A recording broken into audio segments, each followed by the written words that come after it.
Welcome to the Giving Voice to Depression podcast, produced in partnership with Mental Health America of Wisconsin. We are your co-hosts, Bridget and Terry. Each week, through intimate, candid conversations with guests, we explore different perspectives on and experiences of depression. We keep it real because the illness is real.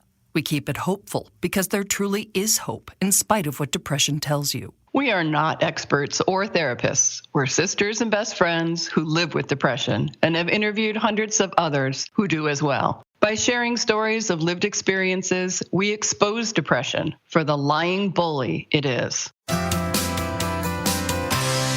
Hey, Terry. Hello, Bridget. So, how are you doing? Well, not an easy answer. It is not an easy answer.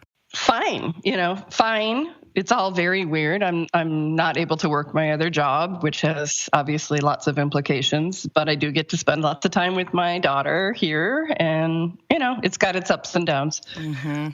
Before we started recording, we were saying that we wished we could do this episode over Zoom or FaceTime or something so we could see everybody out there and check in. I guess our Facebook community page is the closest thing we can come. So anybody listening, check in there if you want to. We really want to know what's going on with you and how we can better focus our episodes to help out as much as possible. And that's our intention with this episode. This season, we focused on our mental health during the pandemic. We've highlighted free online resources, talked with a family that tested positive for COVID-19, gotten advice from a therapist about healthy ways to deal with the stress and uncertain times. And today, we're going to focus on 2 research-based practices that are available to us for free, 24/7, to keep us in or return us to positive mental states. Dr. Barbara Moser is our guest today. After more than 30 years as a medical doctor and more than a decade working in suicide prevention, she is now teaching mindfulness and self-compassion practices that she believes are suicide prevention upstream. And any time that we can wrestle back some control from depression or stop it at the door before it moves in with its steamer trunk, we've got to seize that opportunity. So here is Dr. Moser to teach us how and to give her voice to depression.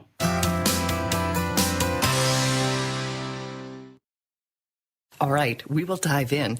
If we're going to talk about mindfulness and self-compassion, I think we should start by saying what they both are. And even though self-compassion comes second, I'd like to talk about that because I just think for those of us with depression, we may be even worse at speaking to ourselves as though we're speaking to someone we love. Yes, absolutely. And for some folks, it's a concept that really never occurs to you unless it's really put in front of your face. Mm-hmm. And that was certainly true for me. I always thought of myself as a very kind and caring medical provider. I really genuinely loved my patients and really wanted the very best for them, wanted to do the very best for them, wanted to see them be better. But it never occurred to me, Terry, that I could have that same care and kindness toward myself. And one really, I think, accessible way to think about self-compassion is that self-compassion is really treating yourself with the same care, the same kindness, the same love as you would a dear friend. Oh, let that settle in. Treating ourselves with the same care, kindness, and love that we'd give a dear friend. It's a simple and revolutionary idea, especially for those of us convinced by depression that we're somehow not worthy of that tenderness. Self-compassion is very strongly associated in clinical studies with positive mind states, wellness, emotional well-being, life satisfaction, happiness. It's also very strongly associated with less depression, anxiety, stress. I'll link to that if you want to send me a link, just so if people are of the research types, who need to see it to believe it, that would be really helpful. Yep. So shifting to mindfulness, what is it? How does it help? Mindfulness is really awareness of our moment-to-moment experience with acceptance. We recognize we're here, we're now, we're aware of what's happening to us, and we're not judging it. We're accepting it as it is. Now, that doesn't mean if something terrible is happening that we think it's okay. But for right now, in this moment, it is what it is. Can I say one other thing? Yeah. Okay. Mindfulness, like self-compassion, has lots of very robust long-term research to show that it is very helpful with emotional regulation. I believe it. So stress reduction and difficult times, we are smack dab in the middle of some. Sure are. Right? How would these practices help somebody who's really struggling right now for any number of reasons? Yeah, absolutely. This is one of the toughest times that I've ever gone through for a variety of reasons. One is life is turned upside down. Things are unpredictable. And we, as humans, we like to be able to count on things. We like to be able to know what's going to happen, and we like to have some sense of control. And this is a very out of control time for a lot of us right now. Absolutely. I personally, and many people I speak with, are often on an emotional roller coaster. Some days I'm feeling just awful. My depression is kicking up. I'm down. And I'm feeling a little bit of that downward spiral into the hole. Other days, I'm feeling pretty good. I'm going forward. I'm helping other people keep their mood up. So given all of those things that are going on in our own minds and our own homes and our own lives and, and on this globe, how can we use those tools to help us get through it?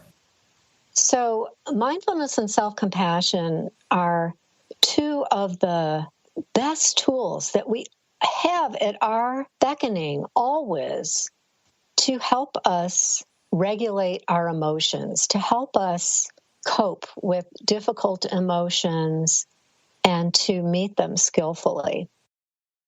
Barbara shared that as a retired physician, some of her difficult emotions come from seeing and hearing about frontline healthcare workers in this crisis. And my emotions are spiraling. And what helps me in that moment is to be mindful of my difficult emotions, to be mindful that this is a moment of real struggle. And wow, this is really hard. And when I can name it and say, oh, I'm feeling grief, I'm feeling inadequate, I'm feeling fear, I'm feeling sadness. When I can name it and be mindful of those emotions, it puts a bit of space between me and that immediate experience of the emotion, and it gives me some space to act differently. And in that space, we can take a mindful moment. We can choose to turn off the television, end the stressful conversation, turn off our computer, shift our attention to the sunshine or a tree outside our window, remind ourselves of something safe and peaceful in our world, and breathe. And so it gives me some ability to go in a different direction. And that is a real powerful moment that I don't have to be swept up in my thoughts, my emotions, that awful, stressful, sinking feeling in my gut, all of it. Wow. Let's talk about breathing for a minute, because I have, in full disclosure here, taken your, is it 8-week course? Twice? The breathing thing, it has helped me so much during this to just close my eyes, lean my head back, and 20 seconds, and I feel a little reset. I love that, Terry. And our breath is a wonderful way to come back into the present moment. And it's very self-compassionate, right? When I notice that I'm struggling, that's a gift. That's kindness to myself, because now I can choose to do something kind. And so breathing can be a gift to myself. It can be an act of kindness, and it feels good. Okay, so you had us at gift and kindness, and the cherry on the sundae is that it feels good. So give us a little demonstration. Absolutely. So I often start with 3 deeper belly breaths. So let's maybe do that all together right now. Find your breath wherever you could feel it most easily. So for some of us, that's at our nostrils, noticing the air going in and out. It may be in your chest, feeling your chest rising and falling. Or it may be in your belly, with your belly going up and down. And taking 3 deeper breaths and really noticing it. And if you're able to, allowing your out breath to be longer in time than your in breath. So making your exhalation longer.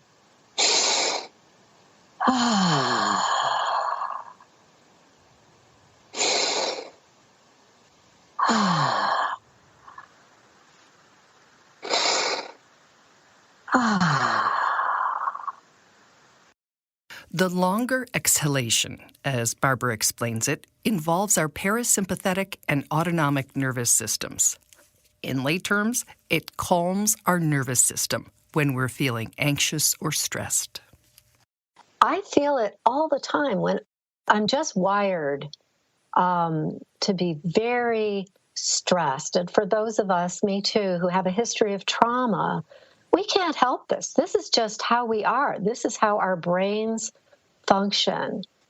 And so our normal sense of safety and security and response to danger that we all are wired with is heightened. And you've taught me to put my hand on my heart or to give myself a hug while I'm doing that breathing. And I have to admit, when you first said it, I was like, yeah, I don't know. But now I almost can't do it without my hands on my heart. And when you say that, Terry, guess where my hands are right now? Right over my heart, both of them. Yep. Soothing, comforting touch is another ancient piece of neurological wiring that we as mammals have. And when we can give ourselves a soothing, comforting, supportive touch, especially right now, Terry, we're so removed from physical touch from other people, except for people we're actually living with. This, hugging, handshakes, all of it. We don't have it right now. And even though it's not the same, I'm not saying it's the same, but we can gain some comfort and support for ourselves through our own soothing touch, through our own comforting touch. And so putting your hands together in some way, firmly, gently, whatever feels good and affirming to you, putting a hand on your belly. When we begin to notice where we're holding stress in our bodies, where we feel it, and we can put a soothing, comforting, supportive touch right on that spot, it helps us to soften a little in that area. Not to make the feeling go away, but just because we're suffering, we're struggling, we have this really difficult emotion, and the soothing touch can really help us in that moment.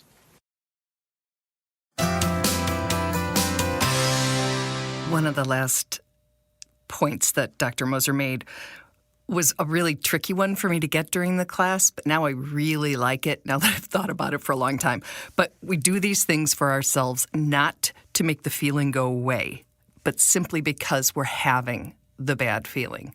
So it's like, that didn't work. It's I deserve this gentle touch. I deserve to stop for a second and breathe, to be mindful of where I am, just because I'm in the middle of something that's really unpleasant. And I think that's really self-affirming and a really, I don't know, for me it was kind of hard to wrap my head around. But like I said, it's a very comforting thing for me now. And it's always available, as long as we stay connected to that as an option. Mm-hmm. I find naming any emotion, but for me personally, particularly depression, that little bit of detachment or space makes all the difference in the world. And talking back, even not in a disrespectful way, but just speaking to the emotion for me is like a muscle that I develop. And, the more I do it, the better I get and the stronger skill that I have available to kind of combat the negativity and onslaught of, can I say crap? Sure. The onslaught of crap that I tell myself. I agree, and I can only do it early. I can only do it when I'm hearing the train whistle off in the distance, not when I'm in it. Yeah. Yes, it's a nuance of at the beginning. Otherwise, it takes over and becomes stronger than I am, at least. Yeah. Me too. Well, thank you to Dr. Barbara Moser. Next week, one of the exercises that she did in class was about roots and grounding and connectedness. And I thought, is there a better time for us to have her guide us through that than right now when we're all feeling so separated? So I'm looking really forward to that next week. Excellent. Barbara, as always, I leave with tangible, doable, real, simple tools and techniques. And my hand is on my heart and filled with appreciation for you, Barbara. Thank you. Thank you. We truly hope that our podcast brings a little more understanding, helps you better articulate your experience of depression, or better understand how to support someone else's. We invite you to join us for daily posts on the Giving Voice to Depression Facebook page and on Twitter and Instagram at Voice Depression. It is a comfort to be among fellow travelers on depression's dark road. And remember, if you're struggling, speak up. If someone else is, listen up.